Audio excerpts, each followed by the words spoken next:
The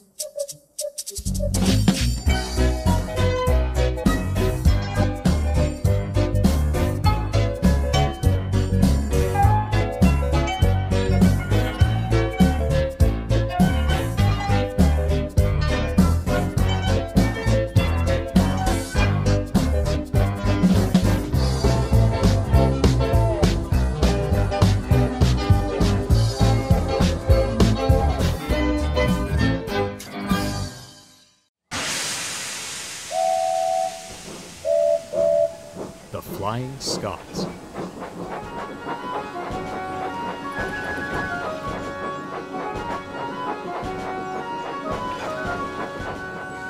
Donald and Douglas are two of the hardest working engines on the island of Sodor. They handle goods and passengers with ease, and are happy to help on both the main and branch lines. The drivers refer to them as engines of all trades. There is one job, however, that the twins had yet to do. Gordon is most proud of the Express. He runs his trains to time, and the passengers sing his praises. Even so, he sometimes needs a rest. The Fat Controller decided it was time for him to have another. It didn't take long for Henry and James to begin boasting. "Whoever will pull the Express, I wonder?" James smirked in the shed that night. "I know one engine the Fat Controller will choose," Henry replied smugly.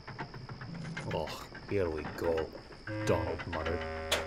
"No sleep for us tonight," chuckled Douglas. "Huh," snorted Henry. "You're just jealous. You two are only goods engines." "We're mixed traffic. Same as you, if you recall," Donald replied.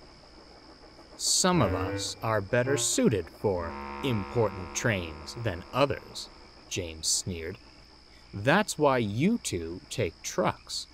"We only take trucks 'cause of the fuss you lot make about them," laughed Douglas. "We treat the Express like any other train. A job to be done, and done well." "Very well said, Douglas," yawned Gordon. "Now, can we please quiet down and get some sleep?"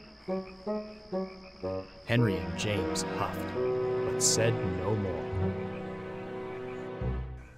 "Those two could certainly do with having their wheels trimmed," Gordon grumbled to the twins next morning. "Their boasting is maddening at times." "Aye," chuckled Douglas, "but there's not a thing to do for it." "If you two took the Express," Gordon replied, "it would certainly knock some sense into them." "If the Fat Controller asks us to, we will," smiled Donald. "For now, we've got trucks to sort." The twins gave cheerful whistles and puffed off, leaving Gordon wondering how to give them their chance. Fortunately, he wouldn't have to do a thing. James and Henry were being ready for the day's work. Nearby, Donald and Douglas were shunting trucks for their morning trains. "Ah, yes," James smirked. "You won't see express engines shunting dirty trucks." "Indeed," laughed Henry. "It wouldn't do to look shabby for the passengers." Perhaps if Henry hadn't been so busy boasting, he would have noticed the points by the water tower weren't set properly. Too late, his wheels left the rails and his tender toppled over.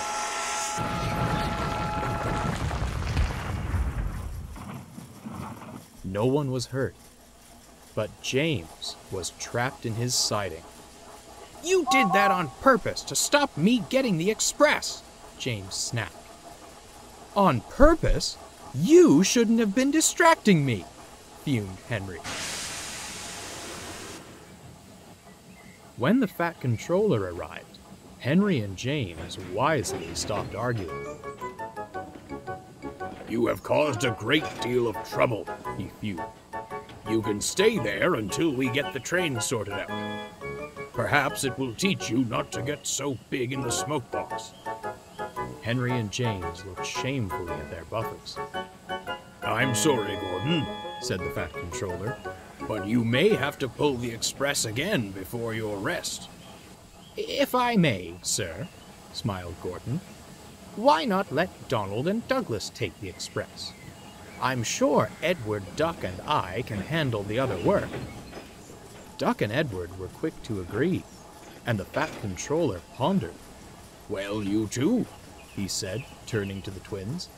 What do you say? We'd be honored, sir, the twins beamed. And so it was arranged. The twins were gentle with the coaches, gave the passengers a smooth ride, and charged over Gordon's Hill.